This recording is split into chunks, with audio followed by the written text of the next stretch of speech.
Hello everyone. आप कैसे हैं? आई होप आप सब अच्छे होंगे। सॉरी गाइस इतनी लेट एपिसोड अपडेट करने के लिए, मैं थोड़ा बिजी थी।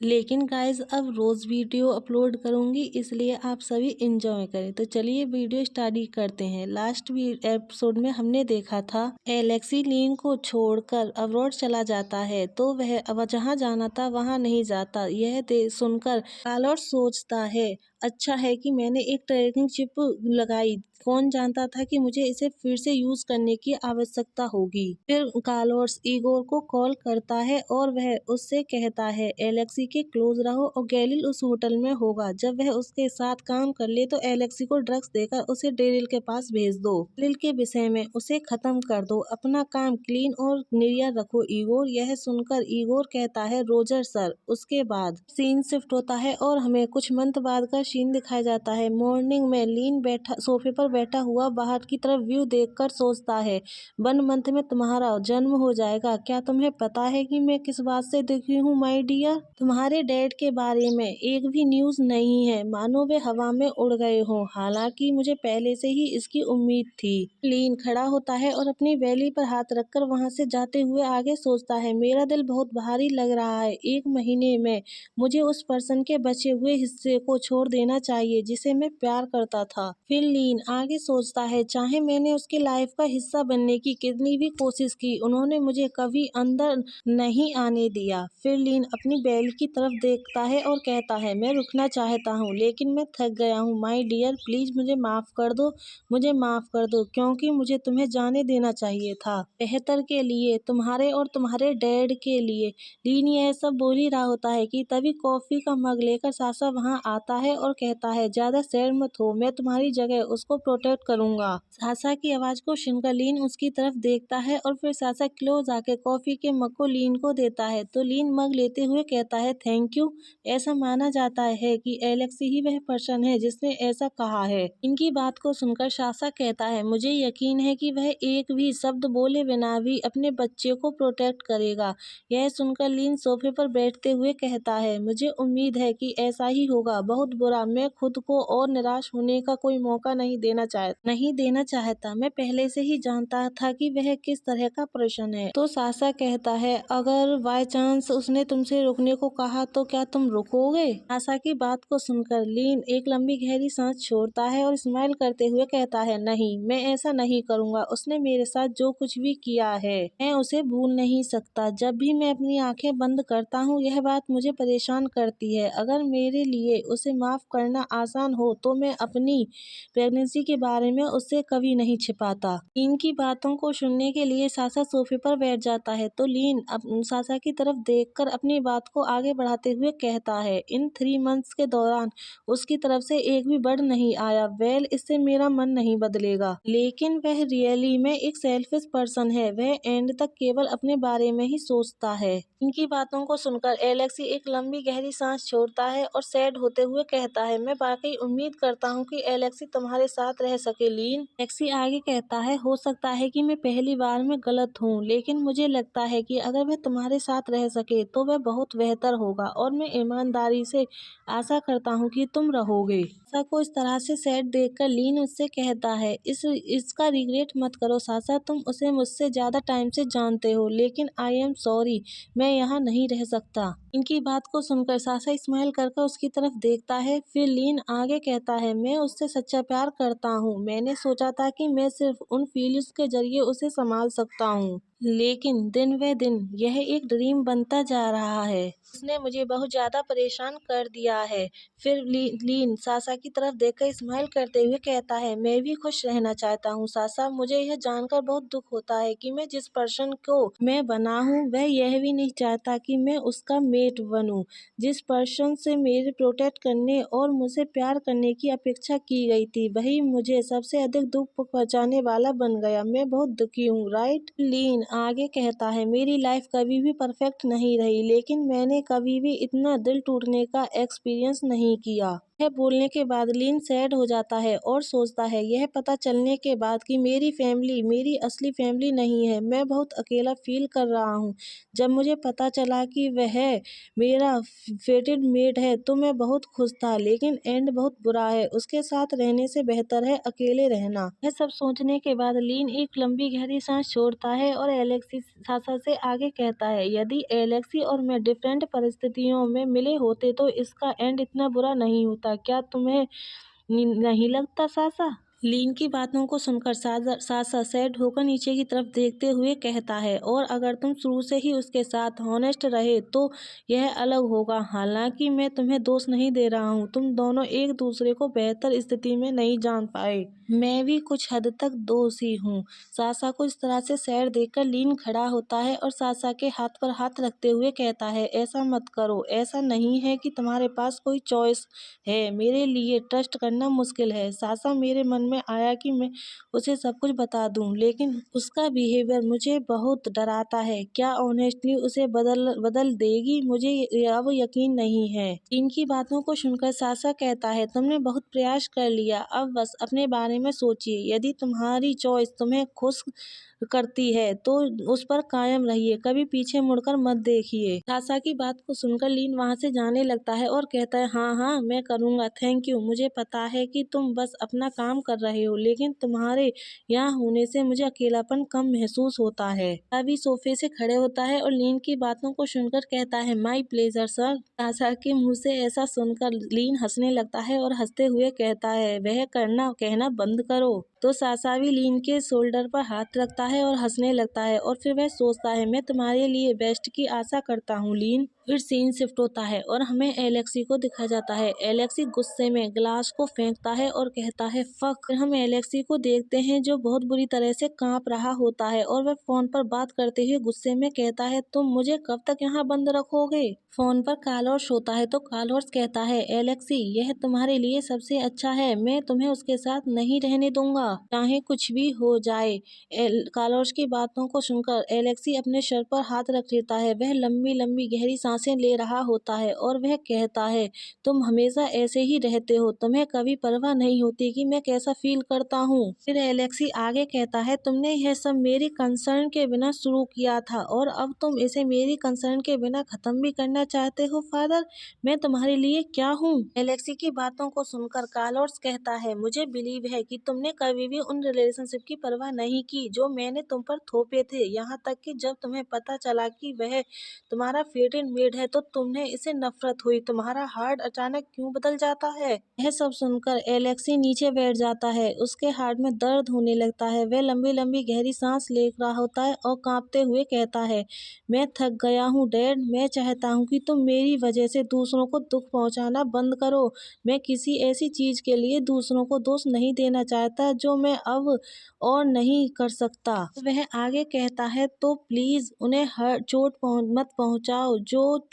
तुम जो भी मुझसे करने को कहोगे मैं वह सब करूंगा, कुछ भी। यह बोलते बोलते एलेक्सी बेहोश हो जाता है और उसका फोन नीचे गिर जाता है।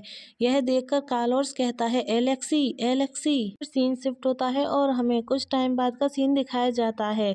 डेरिल आता है और वह फोन पर बात करते हुए कार्लोस से कहता है, सर यंग मास्टर बेहोश हो गए हैं। तो कार्लोस कहता है, आज कितनी बार? फिर हम देखते हैं डॉक्टर एलेक्सी को चेक कर रहा होता है और डेरिल एलेक्सी को देखते हुए बताता है, यह 4th टाइम है सर, और यह प्रीवियस ईयर जब उन्होंने अपनी चेतना खो दी थी। दिन प्रतिदिन लंबी होती जा रही है, हमें उन्हें मेडिसिन देना बंद करना होगा। सुनकर कार्लोस परेशान हो जाता है। अपने सर पर हाथ रखकर एक लंबी गहरी सांस लेते हुए चिढ़कर कहता है, उसने पहले भी भागने की कोशिश की थी और तुम सभी के लिए उसे चोट पहुंचाए बिना उसके गुस्से को संभालना कठिन था। और उसकी बात को सुनकर डेरिल कहता है, किसी भी तरह से हमने उसे चोट पहुंचाई है सर, उसे हाई डोज वाली सप्लीमेंट देते रहने से। इसके अलावा उन एंटी डिप्रेसेंट ने अब उस पर अपना असर खोना शुरू कर दिया है। वह अपने क्रोध और तनाव को मैनेज करने में असफल होता जा रहा है। डेरिल आगे बताता है, और जब भी वह अपनी आंखें खोलता है तो वह घबराया हुआ और चिंतित दिखता है। यह सब सुनकर कार्लोस को गुस्सा आता है। गुस्से में कहता है, उस बास्टर्ड गैलिन ने उसे हर बेकार की बकवास बताई।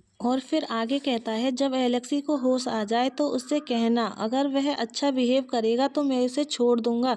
तो यह सुनकर डेरिल कहता है, यस सर। सीन शिफ्ट होता है और हमें कुछ मंथ पहले का सीन दिखाया जाता है, जब एलेक्सी अब्रॉड आया था और वह गैलिन से मिला था। गैलिन ने उसे बताया था, मैक्सिम तुम्हारे डैड के साथ काम करने से पहले ही फेलिक्स के साथ काम कर रहा है।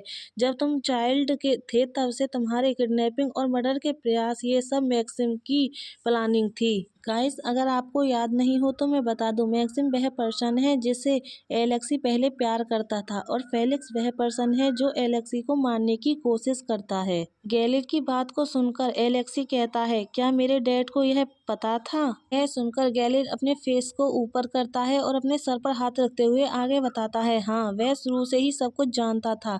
उसने मैक्सिम को तुम्हारे लिए रहने दिया और देखा कि वह कितनी आगे तक जाता है। तुम्हारे फादर उसे एक मौका दे सकते थे, लेकिन मैक्सिम कभी नहीं बदला। तुम्हारे फादर तुम्हें ठीक नहीं करना चाहते हैं, वह तुम्हारे अपने जैसा मॉन्स्टर बनाना चाहते हैं, जिसे कोई भी अन्य पर्सन नीची नज़र से देखने की हिम्मत नहीं करेगा। फिर गैलिन एलेक्सी की तरफ देखता है और आगे कहता है, और कोई भी किसी भी तरह से तुम्हारा शोषण करने की कोशिश नहीं करेगा। वह एकमात्र पर्सन होगा जिस पर तुम डिपेंड होगे, और उसने यह सब अपने लिए किया। वह तुम्हें नहीं खो सकता क्योंकि वह पहले ही तुम्हारे फादर को खो चुका है। और फिर वह आगे कहता है, अगर उसने तुम्हारी शादी किसी से कर दी है तो वह सिर्फ तुम्हें कंट्रोल करने के लिए ही है। तुम्हें यहाँ भी नहीं रहना चाहिए। तुम्हें अपने घर वापस जाना चाहिए जहाँ तुम्हारा मेट रहता है, और उसे अपने फादर से बचाना चाहिए। क्या तुम्हें नहीं पता कि वह प्रेग्नेंट है? यह सुनकर एलेक्सी हेजिटेट करते हुए कहता है, हूँ, तुम्हारा क्या मतलब है कि वह एक रिसेसिव है? नहीं हो सकता। एलेक्सी की बात को सुनकर गैलिन खड़ा होता है और कहता है, एलेक्सी, वह फेलिक्स का बेटा है। उसके जीवित रहने की संभावना केवल चाइल्ड के बर्थ तक ही है। वह लड़का यह भी नहीं जानता कि उसका फादर कौन है। इस पूरे टाइम वह यही सोचता रहा कि उसने अपनी फैमिली को प्रोटेक्ट करने के लिए वह सब कुछ किया जो तुम्हारे फादर ने उसे ऑर्डर दिया था। फिर गैलिन एलेक्सी की तरफ देखता है और वह आगे कहता है, वह तुमसे शादी करके नरक में रह रहा है। हालांकि सच्चाई जाने बिना तुमने उसके साथ बहुत बुरा ट्रीट किया। यदि तुम उसकी फीलिंग्स को एक्सेप्ट करने में असमर्थ हैं तो कम से कम उसे अपने फादर से बचाइए। ऐसा करके तुम स्वयं को बचा लोगे। गैलिन यह सब बोल ही रहा होता है कि तभी एक गोली आकर उसके सर में लगती है। यह देखकर एलेक्सी चिल्लाते हुए कहता है, गैलिन। फिर सीन शिफ्ट होता है और प्रेजेंट में आता है। एलेक्सी होश में आता है और वह सोचता है, वह लास्ट टाइम था जब मैंने गैलिन से मिला था। इग्नोर ने मेरे सामने ही उसके सिर पर शूट कर दिया। एलेक्सी की तबीयत ठीक नहीं होती है। वह लंबी लंबी गहरी सांस लेता है और अपने सर पर हाथ रखते हुए आगे कहता है, मेरे कारण वह पर्सन जो आज़ादी की सांस लेने वाला था एक बार फिर मर गया।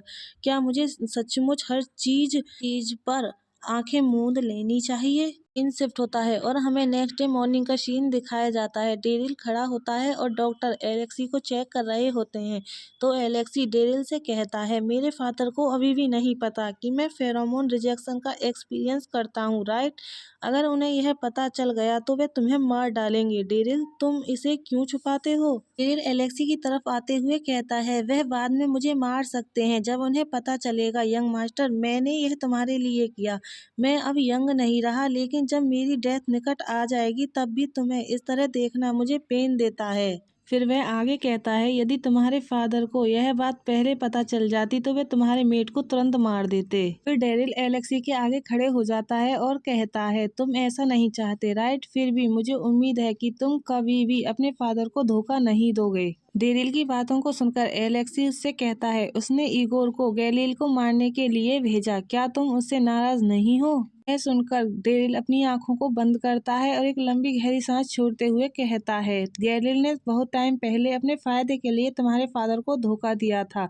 मेरे लिए वह कचरा बहुत टाइम पहले ही चला गया था। मुझे खुशी है कि मुझे उसे अपने हाथों से मारने की जरूरत नहीं है। यह सब बातें सुनने के बाद एलेक्सी सोचता है और फिर कहता है, मेरे पास अपने फादर को रोकने के लिए केवल एक ही लास्ट ऑप्शन है। फिर सीन शिफ्ट होता है और हमें 1 मंथ बाद हॉस्पिटल का सीन दिखाया जाता है, जहाँ पर लीन की चिल्लाने की आवाज आ रही होती है। फिर हमें दिखाया जाता है कुछ टाइम बाद डॉक्टर आता है और बेबी को कार्लोस को देते हुए कहता है, कांग्रेचुलेशन सर, वह हेल्थी बॉर्न हुआ है और डेफिनेटली उसमें अल्फा डोमिनेट विशेषता है। कार्लोस बेबी को देखकर खुश हो जाता है और गोद में लेते हुए कहता है, वाओ, मेरे ग्रैंडसन को देखो।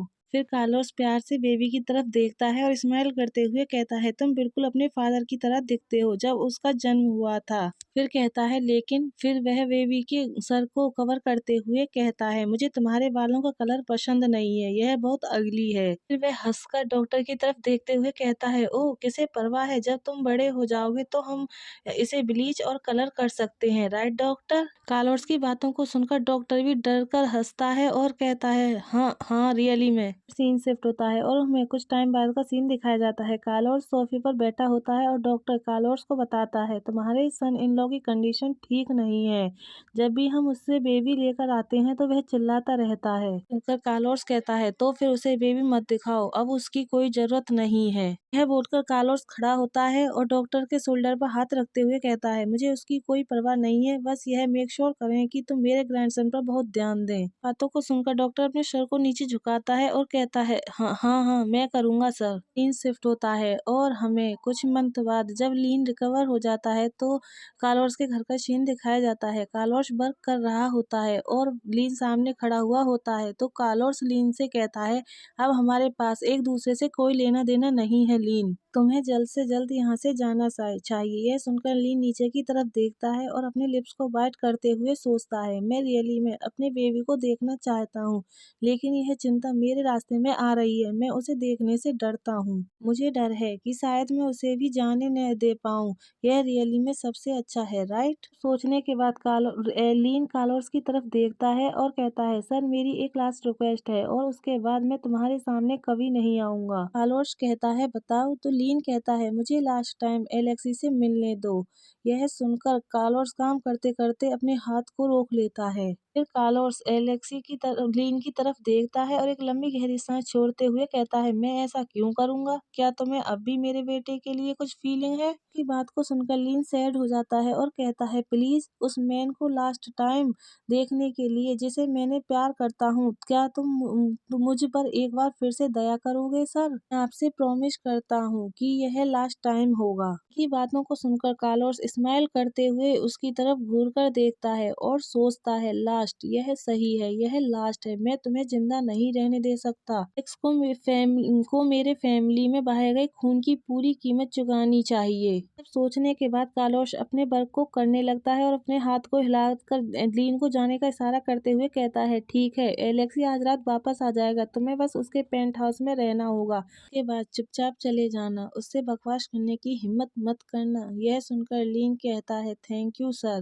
बोलकर लीन वहां से जाने लगता है और फिर वह जाते हुए टर्न होकर कार्लोस की तरफ देखता है और सोचता है, मुझे अच्छा नहीं लग रहा कि उसने मुझे ऐसे ही जाने दिया, उस स्नेक का कोई और एजेंडा होगा। सीन शिफ्ट होता है और हमें नेक्स्ट डे नाइट का सीन दिखाया जाता है। लीन एलेक्सी के पेंट हाउस में होता है, तभी वहां पर एलेक्सी आता है और अपनी लीन की तरफ बढ़कर अपनी टाई को खोलने लगता है। उसे देखकर लीन कहता है, हूँ एलेक्सी, तुम वापस आ गए हो? एलेक्सी कोई रिप्लाई नहीं देता और वह लीन के क्लोज आता है, जिससे लीन चौंक जाता है। लीन कहता, यह क्या है? तभी एलेक्सी लीन को हक कर लेता है, जिससे लीन सरप्राइज हो जाता है। गाइस, हमारा चैप्टर ये लास्ट होता है। आई होप आप सब लोगों को पसंद आया होगा। पसंद आया हो तो लाइक, सब्सक्राइब, कमेंट